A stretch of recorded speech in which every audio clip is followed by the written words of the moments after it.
Pampanga, ambit mo keng lekwan at santi. Ang tao ke di maganakala, ting lahi taring mga santi. Alalak at malago, ring dalagang Kapampangan. Makanyan tamong may kilala at meging pantuk mabiluga bansa. Kapampangan teka manyaman, magluto mabilog Pilipinas. Nyapin meging kulinarya kapital yan Pampanga, Pilipinas. Ay kasanting na, tara nang mamasyal Pampanga. Marakala pasyalan, apuntalan kay Pampanga. Ay panganyaman, impamangan kete Pampanga. Bigyan ng mamasyal, sa langi ko po Pampanga. Ay kalaguda, kayak rin kayang isamban.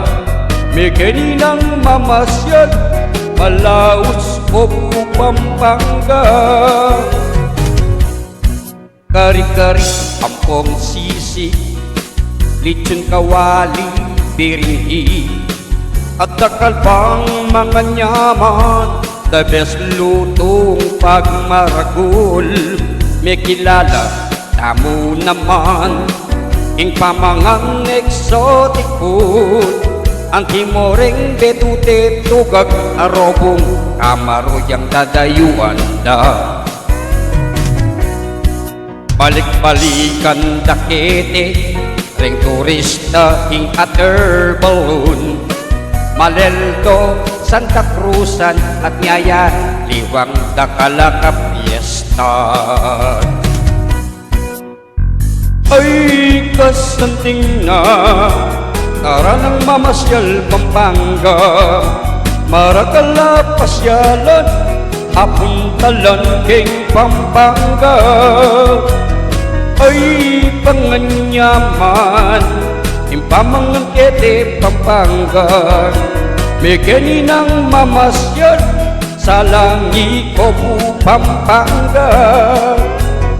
Ay kalaguda, gayak rin kayang isamban. Bigyan ng mamasyal, malaos ko po Pampanga. Pampanga, huwag marumol pa, Kapampangan tamo.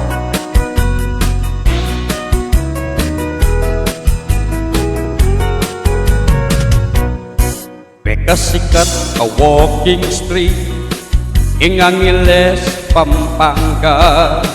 Ketita kala restaurant, Korean food, patasinding sulo. Beging pantukya kareteng, turistang dayuang panyaga. Ang pangayong Pilipino, etiklar, akit mekeng Pampanga. Pangaras keng kultura, filmiyang mumuneng Pampanga. Anya ipagmaragul tamu, daya tamu kune Kapampangan. Ay kasanting na, tara nang mamasyal Pampanga. Marakala pasyalan, apuntalan keng Pampanga. Ay panganyaman, impamangan kete Pampanga. Bigyan ng mamasyal, sa langi ko po Pampanga. Bigyan ng mamasyal tana, kete king Pampanga.